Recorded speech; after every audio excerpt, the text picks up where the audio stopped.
May 5, 1945. A medieval castle in the Austrian Alps. Inside its stone walls, a former Prime Minister of France. A world-famous tennis champion. A general who once commanded millions of men. All of them prisoners. Outside those walls, a unit of battle-hardened SS troops, closing in with orders to leave no witnesses. And standing between them and the killers? A handful of exhausted American tank crewmen, fighting side by side with the very German army they'd been sent to defeat. This is not fiction. This is the last battle of the Second World War in Europe, and it's the only battle in the entire war where American and German soldiers fought and died on the same side.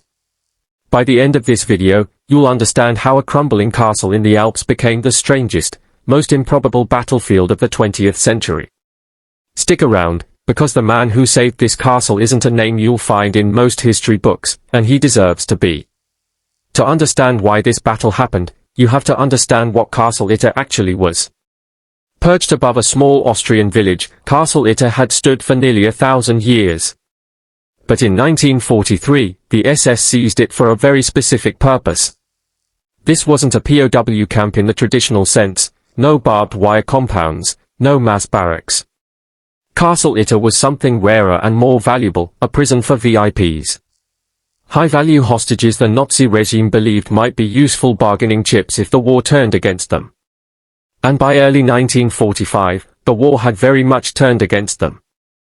Locked inside those walls were some of the most important men and women in France. Édouard Daladier, the former Prime Minister who had signed the Munich Agreement in 1938. Paul Reynaud, the last Prime Minister of France before its fall in 1940. General Maxime Weygand, once the Supreme Commander of Allied Forces. Marie-Agnes Caillot, sister of Charles de Gaulle himself. Jean Barotra, a tennis legend and Wimbledon champion. And several others, labor leaders, generals, and political prisoners the Nazis considered too important to simply execute, but too dangerous to release. These prisoners lived in strange, uneasy comfort. Decent food, private rooms, even books, a far cry from the horrors unfolding in the camps elsewhere across the Reich. But comfort didn't mean safety. As Germany collapsed in the spring of 1945, these prisoners became something far more dangerous than hostages. They became loose ends. And in the final days of the Third Reich, loose ends had a habit of disappearing. By late April 1945, Adolf Hitler was dead by his own hand in a Berlin bunker. American and Soviet forces were tearing through what remained of Germany from east and west. In the mountains of Austria and Bavaria, panic set in among the SS. Rumors swirled of a so-called Alpine fortress, a last-stand region where fanatical Nazi holdouts would fight to the death.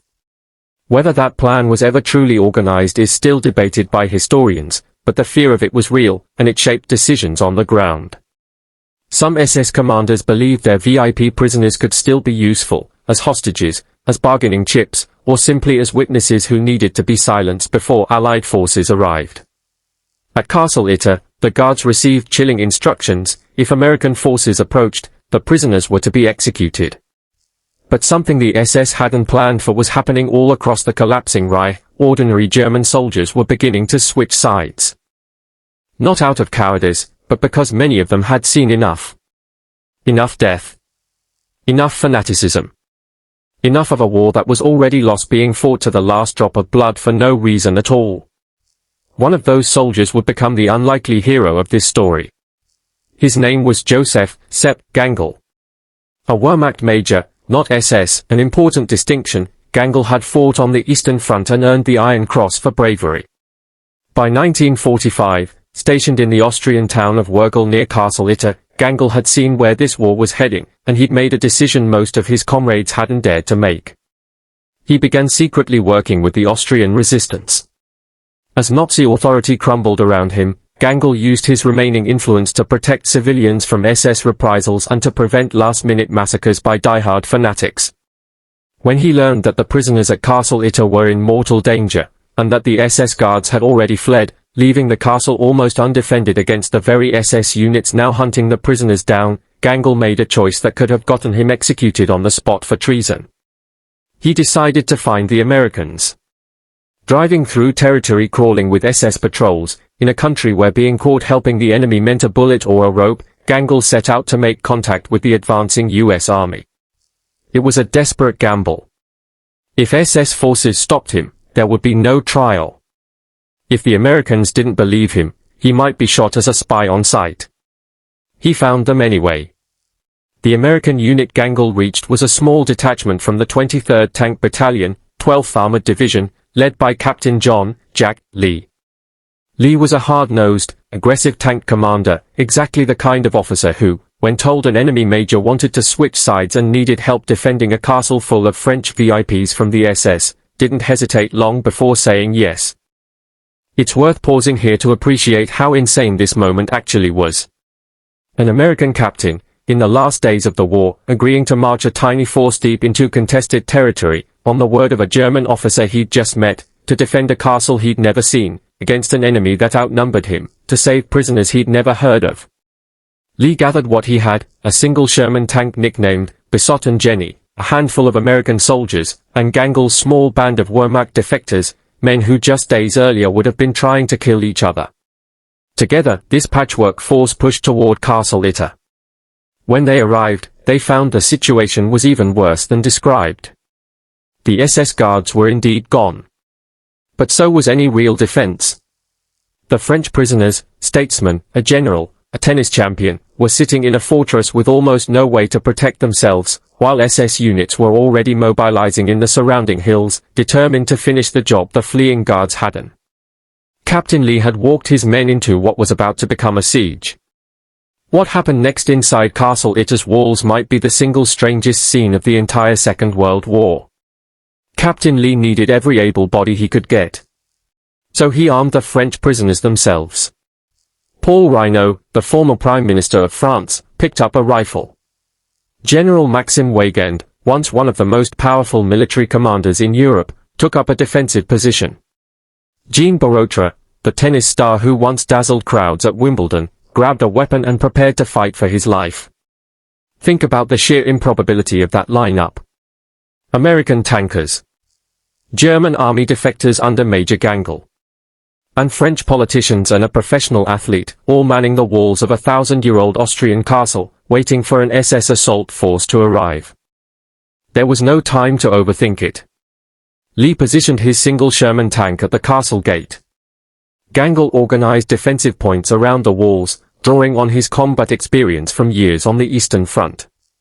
And as night fell on May 4th, everyone inside Castle Itter understood the same grim truth: reinforcements were far away, radio contact was unreliable, and the enemy knew exactly where they were.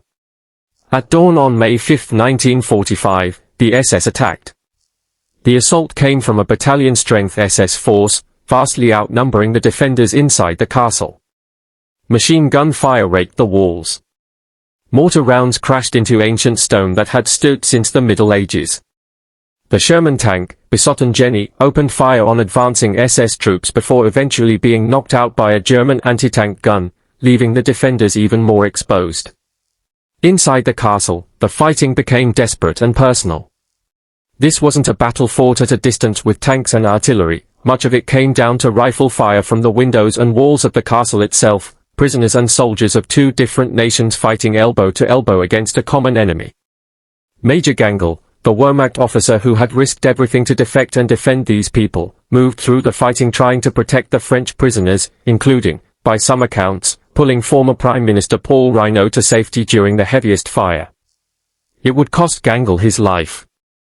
Struck by sniper fire while trying to protect the civilians he had chosen to defend, Josef Gangl was killed in the final hours of a war he had spent his last days trying to shorten.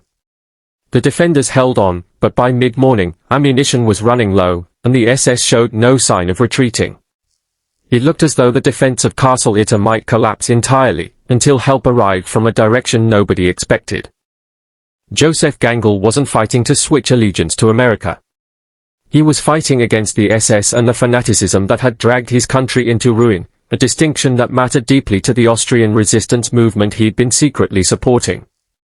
His choice reflected something happening in fractures all across the collapsing Reich, soldiers who had fought loyally for years finally reckoning with what the war, and the men leading it, had truly become.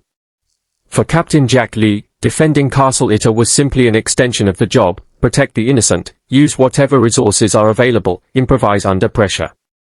Lee would later be awarded the Distinguished Service Cross for his actions defending the castle. And for the French prisoners who picked up rifles alongside their former enemies.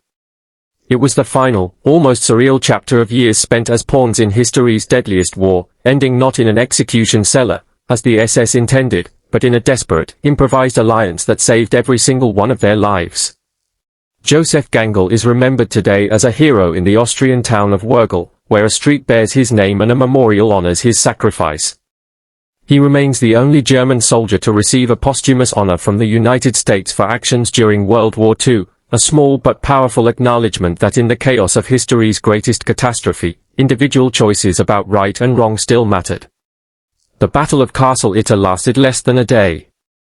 In the grand scale of the Second World War, a conflict spanning 6 years and claiming somewhere between 70 and 85 million lives, it was a footnote. A skirmish. Barely a paragraph in most textbooks. But it tells us something the biggest battles of the war often can't. That even in the war's final, brutal hours, even after everything that had been lost, there were still soldiers on both sides capable of choosing courage over fear, and decency over blind loyalty. Not out of orders. Not out of strategy. But because it was the right thing to do. Josef Gangl didn't have to find the Americans that day. Jack Lee didn't have to say yes. And a castle full of French prisoners didn't have to survive the war at all. They did, because a handful of people, on opposite sides of history's bloodiest conflict, decided that some things mattered more than which uniform they were wearing. If you enjoyed this story, make sure you're subscribed, because there are dozens more untold battles from World War II just like this one still waiting to be told.